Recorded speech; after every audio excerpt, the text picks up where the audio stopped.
Hello મિત્રો, આજે આપણે 11 જીવ વિજ્ઞાન પ્રકરણ નંબર 7 એમાં આપણે શીખીશું દેડકાનું પ્રજનન તંત્ર. દેડકા વિશે આપણે વારંવાર ઉલ્લેખ કરી રહ્યો છે કે દેડકો ઉભયજીવી પ્રાણી છે, એટલે કે જમીન અને પાણી બંને જગ્યાએ વસવાટ માટેના અનુકૂલનો ધરાવે છે, પણ તે એકલિંગી પ્રાણી છે. એકલિંગી પ્રાણી એટલે નર અને માદા પ્રાણીઓ કેવા હોય? જુદા હોય છે. અને તેમાં પ્રજનન તંત્ર ખૂબ જ સુવિકસિત છે. તો આપણે નર દેડકાનું પ્રજનન તંત્ર અને માદાનું પ્રજનન તંત્ર વારાફરતી બંને પ્રજનન તંત્ર શીખી લઈશું. બીજું કે દેડકાનું જે ઉત્સર્જન તંત્ર છે અને પ્રજનન તંત્ર એકબીજા સાથે સંકળાયેલું છે. એટલે પહેલા આપણે લઈએ નર પ્રજનન તંત્ર.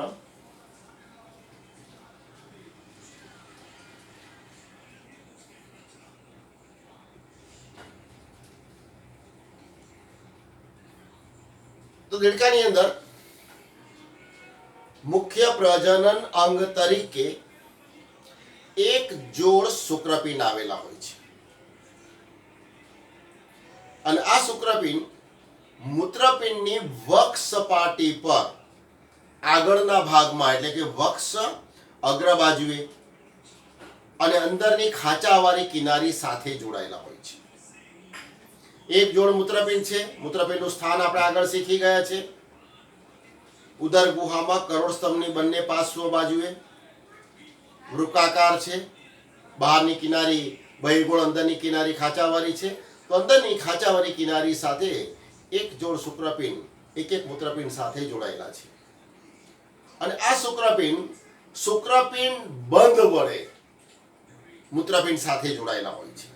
તો સૌથી પહેલા આપણે ઉત્સર્જન તંત્રની આકૃતિ દોરી દેવી પડશે. અહીંયા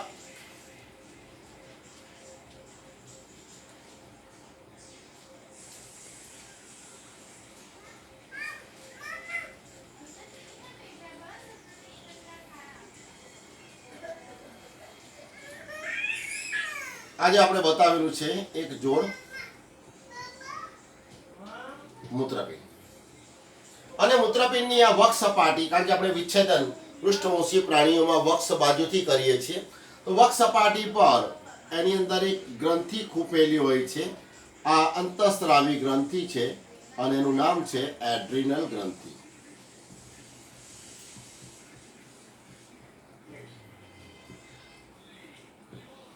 એ ઉપરાંત આપણે જે દેડકો શીત નિદ્રા અને ગ્રીષ્મ નિદ્રા માણે છે, તો ત્યારે મેદ સ્વરૂપે જે ખોરાકનો સંગ્રહ થાય છે, આ મેદકાયો પણ મૂત્રપિંડના અગ્રભાગ સાથે જોડાયેલા છે.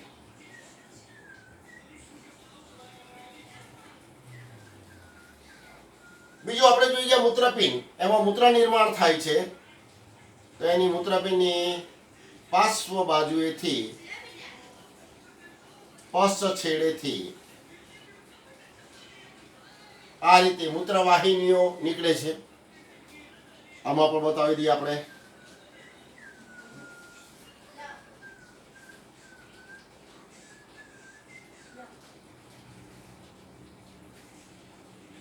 તો આ જે આપણે બતાવેલી મૂત્ર વાહિની, અને આ મૂત્રવાહિની બીજે છેડે આપણે જોઈએ અવસાણી સાથે જોડાયેલી છે. અવસાણી એટલે મળાશયનો પશ્ચ ટૂંકો છેડો. તો આ આપણે બતાવીએ મળાશય,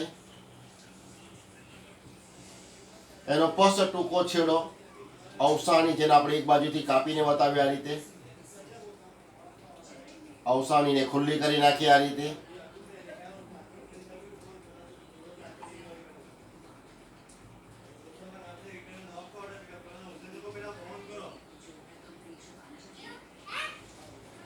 તો આ રીતે અવસાની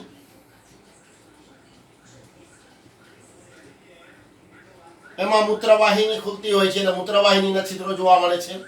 અને છેવટે જોઈ ગયા આપણે અવસારણી દ્વાર. અને આ આ જ અવસાની સાથે એની વક્ષ બાજુએ એક દ્વિખંડી કોથળી જેવું અંગ જોડાયેલું છે અને એ છે મૂત્રાશય. આ મૂત્રાશયનું છિદ્ર પણ અવસાનીમાં જોવા મળે છે.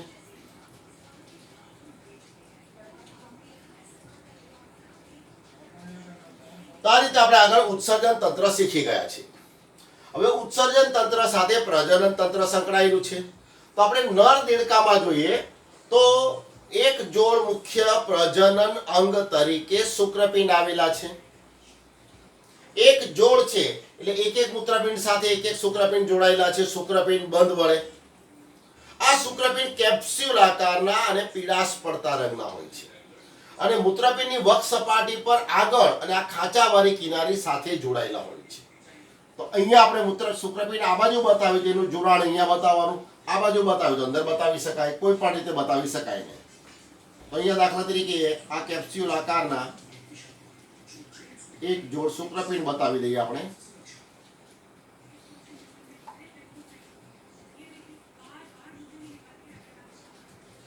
અને શુક્રપિંડ બંધ વડે એ મૂત્રપિંડ સાથે જોડાયેલા છે એટલે અહીંયા બતાવીએ આપણે શુક્રપિંડ બંધ બતાવીશું.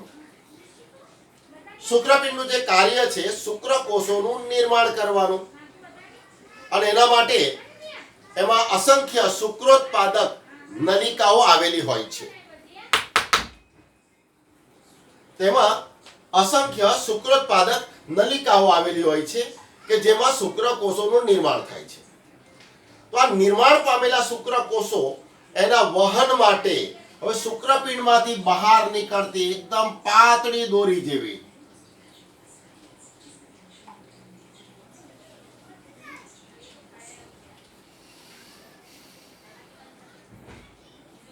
શુક્રપિંડમાંથી બહાર નીકળતી એકદમ પાતળી દોરી જેવી 10 થી 12 એટલે અહીંયા જોડ થશે શુક્રવાહિકાઓ જોવા મળશે.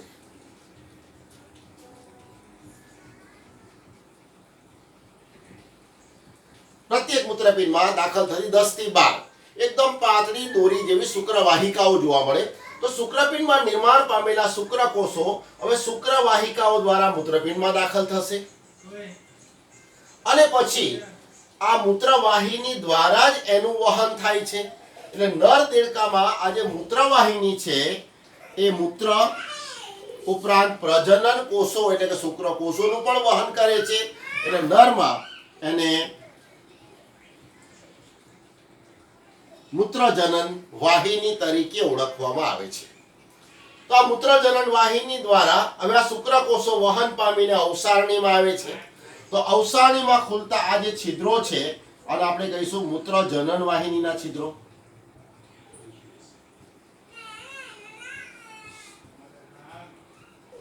એને કહીશું મૂત્રજનન વાહિનીના છિદ્રો અને પછી અવસારણી દ્વાર મારફતે આ શુક્રકોષોનો નિકાલ થશે.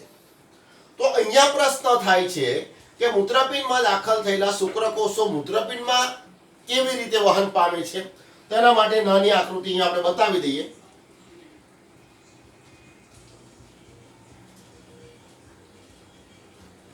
અહીંયા આપણે બતાવેલું શુક્રપિંડ બંધ અને એમાં શુક્રવાહિકાઓ. તો આજે બતાવ્યું છે આપણે શુક્રપિંડ અંદર શુક્ર વાહિકાઓ. હવે આ શુક્રવાહિકાઓ મૂત્રપિંડની આંતરિક રચનામાં મૂત્રપિંડને લંબ અક્ષે એક નલિકા ગોઠવાયેલી છે.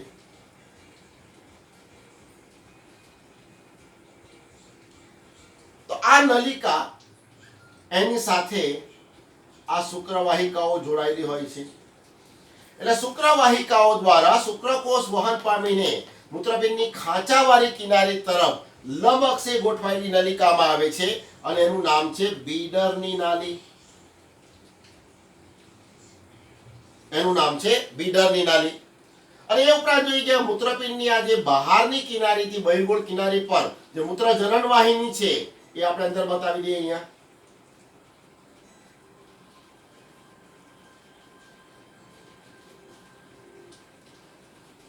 તો આ થઈ ગઈ મૂત્રજનન વાહિની.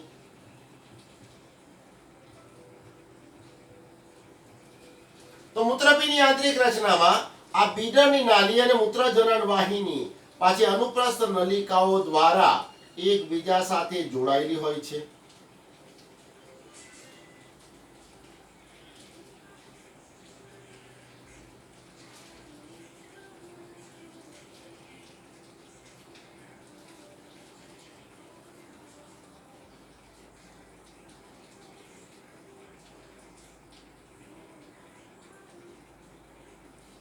તો આ જે અનુપ્રસ્થ નલિકાઓ છે આને કહેવાય અનુપ્રસ્થ સંગ્રહણ નલિકા.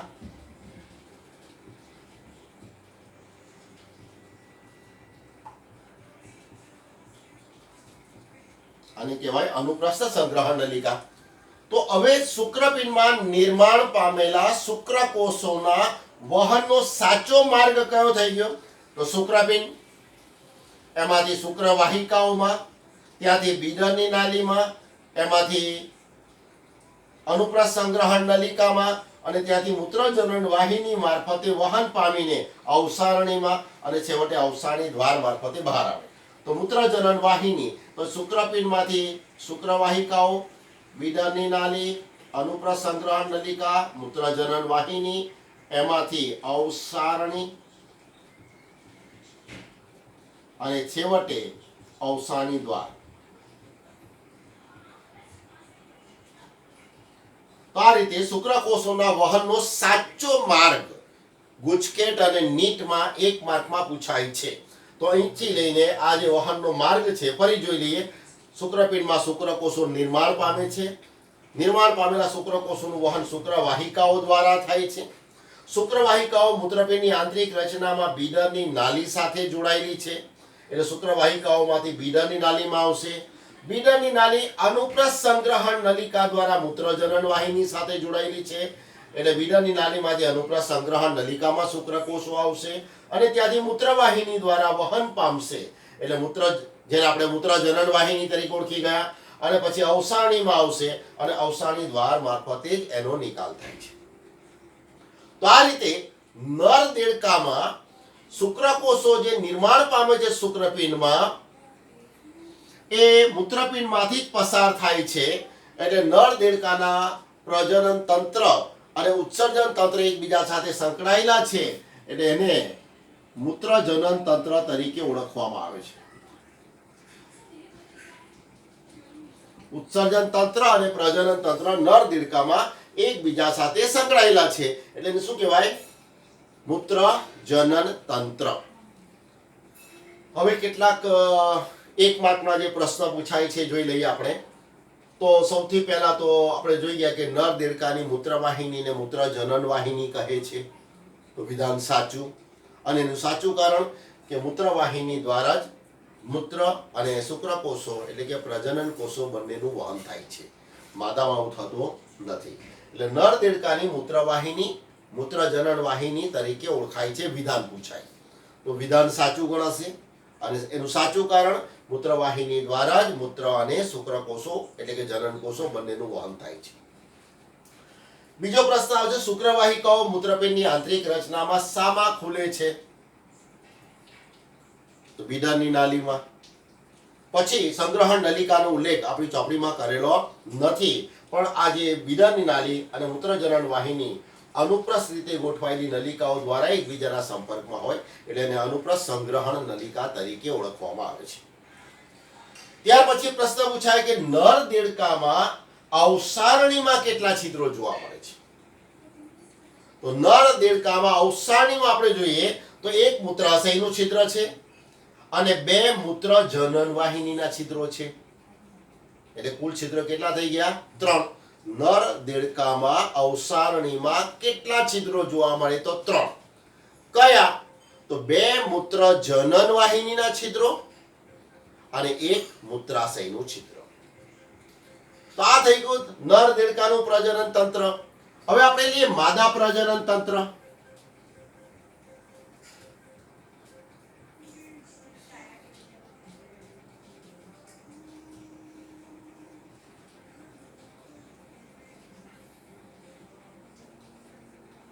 તો માદા પ્રજનન તંત્ર પણ ખૂબ જ સુવિકસિત છે.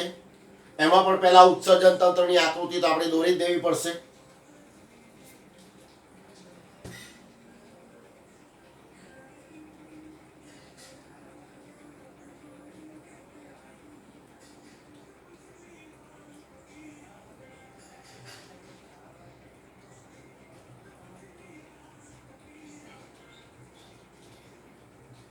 મૂત્રપિંડ છે એક જોડ,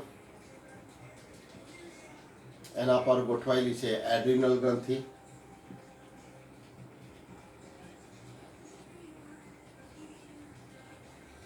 ઉપર અહીં આપણે મેદકાયો જોઈ ગયેલા.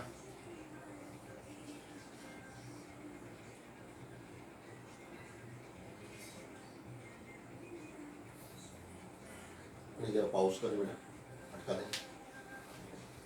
ત્યારબાદ મૂત્રપિંડમાંથી નીકળતી નલિકા એટલે મૂત્રવાહિની. પાઉસ કર ખાલી.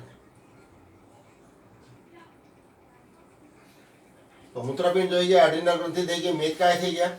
મૂત્રપિંડમાંથી નીકળતી નલિકા એટલે મૂત્રવાહિની.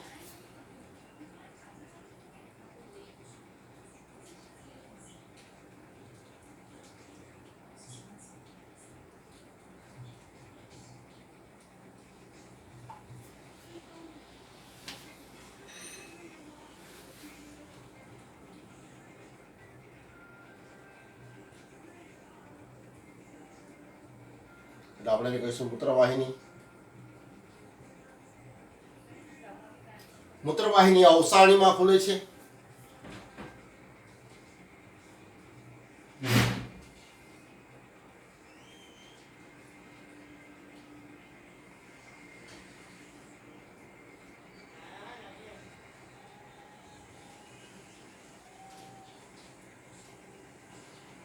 એટલે આ છે મળાશય.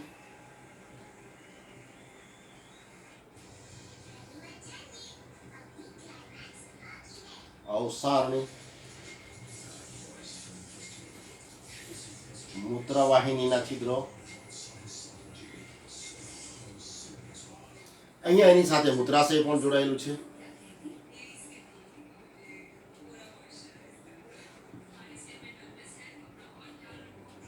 મૂત્રાશયનું છિદ્ર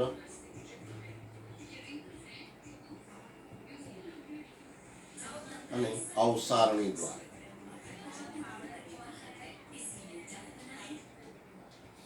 તો આ રીતે આપણે ઉત્સર્જન તંત્ર જે રીતે આપણે નર દીડકામાં બતાવ્યું તે રીતે જોઈએ અહીંયા. હવે માદા પ્રજનન તંત્ર છે એટલે એમાં શુક્રપિંડને બદલે શું હશે? અંડપિંડ હશે. તો અંડપિંડ એનું જોડાણ સ્થાન પણ મૂત્રપિંડની વક્ષ સપાટી પર અગ્ર બાજુએ જ છે જ્યાં શુક્રપિંડ જોડાયેલા હતા શુક્રપિંડ બંધ વડે.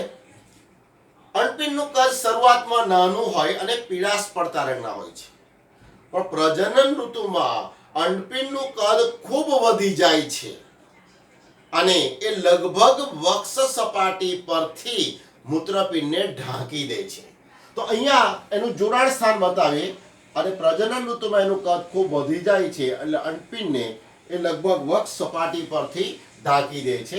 એ રીતે આપણે આ બાજુ પણ બતાવી શકીએ.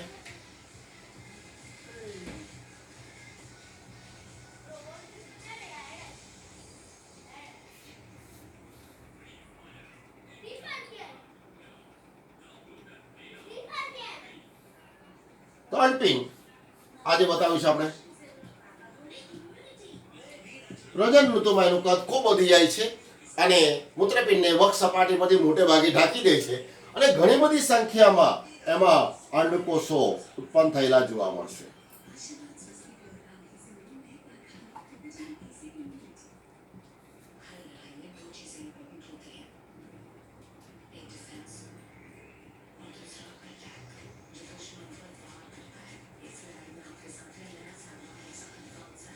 આની અંદર ઘણા બધા અંડકોષો જોવા મળશે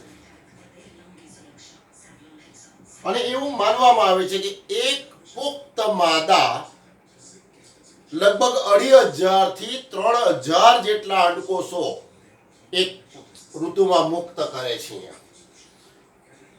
અહીંયા આપણે જોઈ ગયા કે શુક્રપિંડમાં નિર્માણ પામેલા શુક્રકોષો શુક્રવાહિકાઓ દ્વારા મૂત્રપિંડની અંદર દાખલ થાય છે અને પછી બીડરની નાલી, સંગ્રહણ નલિકા અને મૂત્રજનન વાહિની મારફતે વહન પામે છે. અહીંયા માત્ર અંડપિંડનું ભૌતિક જોડાણ સ્થાન મૂત્રપિંડ સાથે છે. ક્રિયાત્મક રીતે મૂત્રપિંડ સાથે જોડાયેલા હોતા નથી. તેનો અર્થ કે એમાં સર્જાયેલા અંડકોષો એનું વહન મૂત્રપિંડ અને મૂત્રવાહિની દ્વારા થતો નથી. તો એનો અર્થ એવો થાય કે અંડકોષોના વહન માટે નલિકા જુદી આવેલી હોય છે અને અંડકોષોના વહન માટે જે નલિકા આવેલી હોય એને આપણે કહીશું અંડવાહિની. તો એમાં એક જોડ અંડવાહિની જુદી જોવા મળે છે. આ અંડવાહિની એક છેડે અવસાની સાથે જોડાયેલી હોય છે, જ્યારે બીજે છેડે એનો જે છેડો છે એ ફેફસા સાથે જોડાયેલો છે, પણ મુક્ત છે. ફેફસાની પૃષ્ઠ સપાટી સાથે માત્ર જોડાણ ધરાવે છે. તો અહીંયા આપણે દાખલા તરીકે બતાવીએ આ ફેફસા.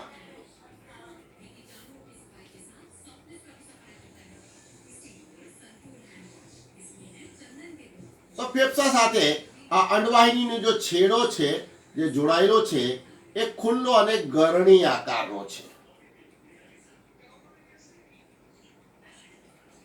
તો અંડવાહિનીનો ખુલ્લો અને ગરણી આકાર નિવાપ આકારનો જે છેડો છે આને કહેવાય અંડવાહિની નિવાપ.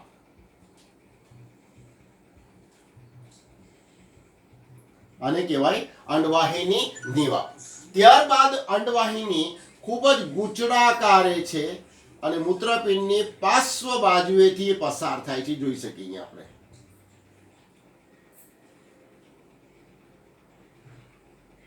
તો ગૂંચળાકાર છે અંડવાહિની.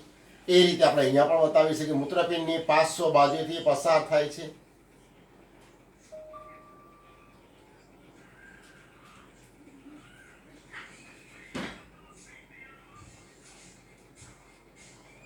આવી ગઈ અંડવાહિની.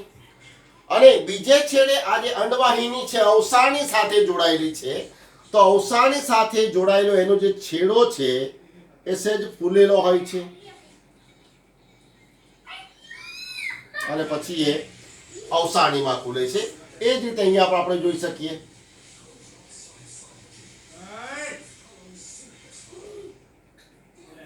તો આને આપણે કહીશું અંડાશય.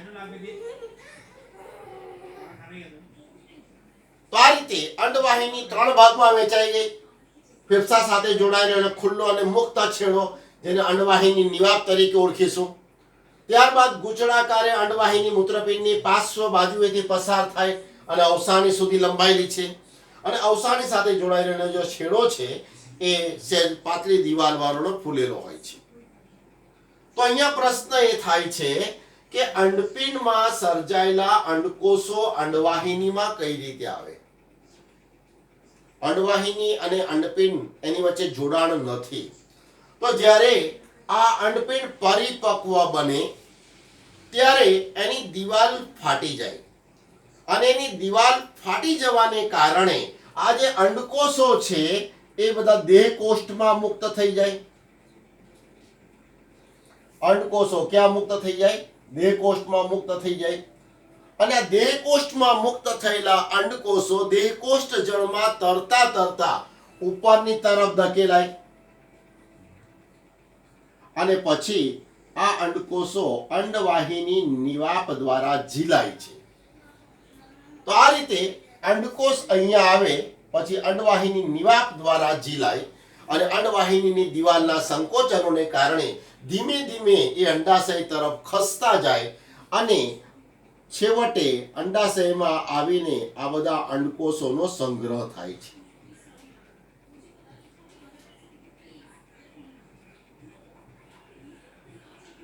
આ રીતે પ્રજનન ઋતુમાં માદાના ઉદર પ્રદેશમાં રહેલા અંડાશયો એમાં ઘણા બધા અંડકોષોનો સંગ્રહ થયેલો હોય છે.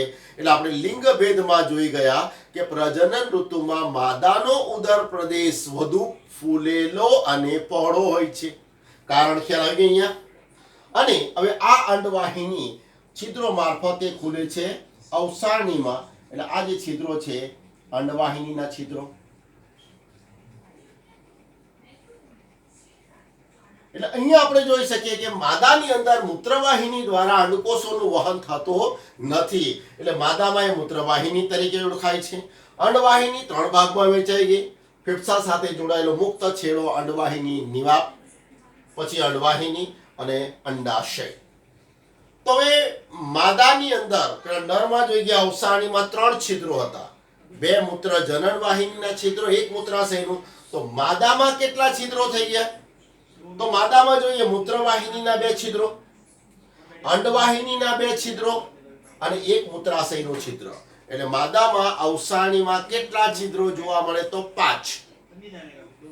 2 મૂત્રવાહિનીના છિદ્રો, 2 અંડવાહિનીના છિદ્રો, 1 મૂત્રાશયનું છિદ્ર.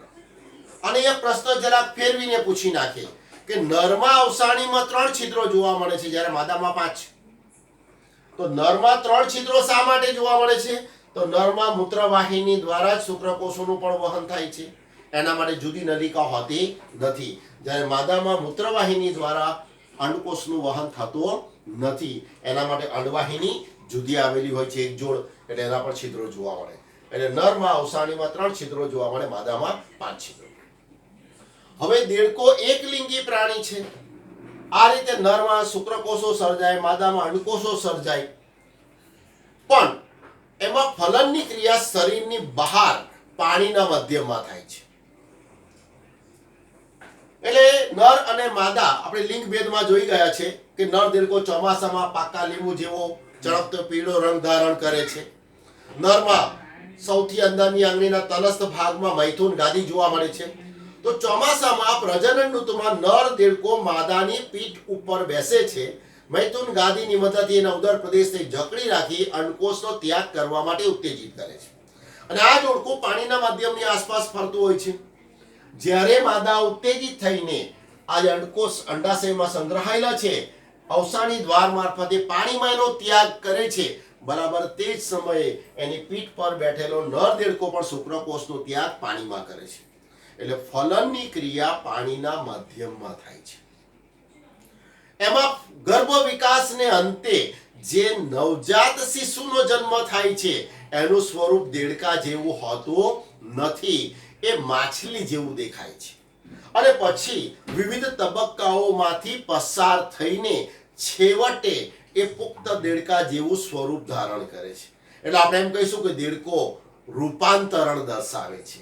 અને રૂપાંતરણ દરમિયાન એના જે શિશુ છે એ ટેડપોલ તરીકે ઓળખાય છે.